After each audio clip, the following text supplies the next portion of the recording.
শহীদদের মৃত্যুটা এতই সুন্দর, শহীদদের মৃত্যু হয়ে গেলে স্থানান্তরিত হয়ে যাবে।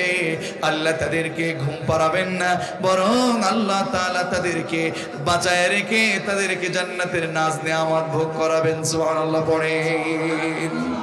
এজন্য হযরত ওমর দোয়া করতেন, আল্লাহুম্মা রযুকনি শাহাদাতান ফি সাবিলিক ওয়াজআল মাউতি ফি বালাদি রাসূলিক। ওগো আল্লাহ, ও রব, আপনার পথে আমার মৃত্যুটা কবুল করেন আর রাসূলের জমিনে আমার মৃত্যু দেন, পড়েন আমিন।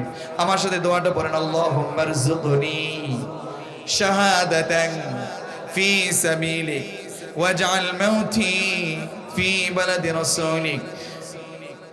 এই দোয়া করলে কবুল করবেন কে? আর জোরে কবুল করবেন কে? আমাকে শহীদ করে সেই মিছিলে কবুল করে নিও, যেই মিছিলের নেতা মীর হামজা খুবাইব খাব্বাব আল্লাহর কাছে ছিল অতি প্রিয়। আমাকে কবুল করে নিও, আমাকে শহীদ করে সেই মিছিলে শামিল করে নিও, পড়েন আমিন।